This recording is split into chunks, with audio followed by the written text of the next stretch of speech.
What's up, guys? Welcome back. Thanks for joining me again. Today I want to teach you a really cool vanish. And this is a variation on something I created and I taught here over 3 years ago on the channel. Now, if you've been with me that long, thank you. Thank you for watching and continuing to watch. So that vanish was called the rolling retention, and it looks something like that. And it's pretty easy to do, a little bit knacky. And if you haven't watched that video, I encourage you to go back and check that out. But today I want to teach you a little variation on that vanish. And it's like most things, when you work on it for years and years, it tends to streamline itself, or you get different ideas and improve upon things. And I wouldn't call this necessarily an improvement, it's just a variation, but I do think it's easier. So for that reason, I want to share it with you guys. So I want to hit a few points as I teach this to you. So number one being how to do it, the mechanics of doing it. Number two, why this looks good.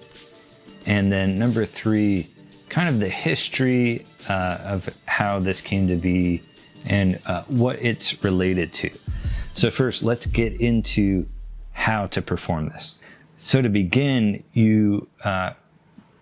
this can fit into any routine, or like a one coin routine, for instance. At any point, you might have the coin at your fingertips, or flip it up in the air and catch it. You want to end up in this position, just the coin right at the fingertips, what would be called fingertip rest. So this just loose, comfortable position. The specific finger positions here, it's mostly centered on my middle finger and ring finger. But specifically that index finger, you want in contact with the edge, okay? And this isn't complicated to do. I just want to be very specific. And it's going to look like you just lay this in your hand and leave it in the opposite hand. What actually happens is two things at the same time. So pay attention to your wrist going like this. It's almost like your fingers are curled and then straightened, curled and then straightened. If you were looking from above, you're coming clockwise out and extending your fingers, and then counterclockwise inward and curling your fingers. So that's one motion. The other motion is this tilt. So you could think of it as showing the coin and then hiding the coin, or showing the face and showing the edge. But so that's what this index finger's job is, to cover that edge of the coin. So you can show it, you can hide it, show it, hide it. So putting these two motions together, I'll call this the swivel, I'll call this the tilt. That's going to give you this laying down action that really looks like the coin just stays in the hand. But it's never in the hand, and in fact, it's never out of control of your, I'm right-handed, but you may be doing this with your left hand. It's never out of control of your dominant hand, or the hand that's giving the coin away. So I'm tilting and then extending, I'm tilting again, and then swiveling. So it's these two motions together that are causing that really nice look of the coin landing in there. So from an over-the-shoulder view, you're here, the audience is in front of you looking. they see, this is the key moment when the face of that coin is reflecting the light from around. As the left fingers close, I'm tilting back and then curling in. If you play basketball, you could picture this as a layup.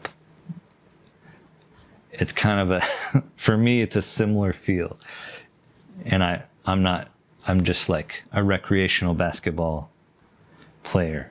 But that fluid kind of flow motion, as if you're laying up that coin into the basket, your hand being the basket. So it's tilt, extend, tilt, swivel in. So why does this look so good, and why is it working? Well, there's two reasons. One being the animation of the coin, as opposed to the retention of vision Vanish, which is very like a deliberate putting of the coin. That looks good as well, for a similar reason, and I'll get to that in a second. But what makes this look good is the looseness. It looks out of control because it's at your fingertips and your thumb isn't even involved. It looks like you're laying that in your hand or tossing it in your hand. So from the audience's view, it seems like, how could you have control of that coin when it's at your extreme fingertips? Now, the second aspect that makes it fooling is the light. And with this particular hold, it's almost as if you're guaranteed to hit any light source that's around you because of this two action tilting and swiveling.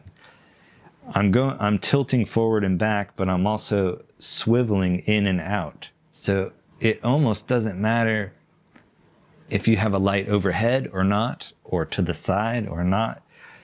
It's almost as if you're guaranteed to get the light off of that coin, no matter where you are. So the animation and then the guaranteed reflectivity is what's making this look good. Now, the third key point I want to touch on is a little bit of where this came from, what inspired it, how I came up with it. So, in my opinion, a lot of credit goes to Al Schneider with his snapback Vanish technique, which most people misattribute to the old-fashioned elusive coin pass or the retention of vision Vanish, or they might even attribute it to David Roth, but it's far older than that. So the difference being Al Schneider, he used just the middle finger to snap back that coin. So you're seeing the broad side, the face side, and it snaps backward going edgewise. Well, I realized in this position that the coin is mainly controlled by my middle finger. And in fact, it will cling to that finger. So that's where my original version was inspired from, the rolling retention. I just took this position and it looked like I rolled that coin in and out. So if you look back at the rolling retention video, the starting position is slightly different. The coin is a little more upright, and it's rolled out along the index finger. It doesn't actually roll, but it appears to roll. All the while it's under control of the middle finger. So this new variation, the coin starts out more flat. It's just on your finger. It's almost immediate to get into this position.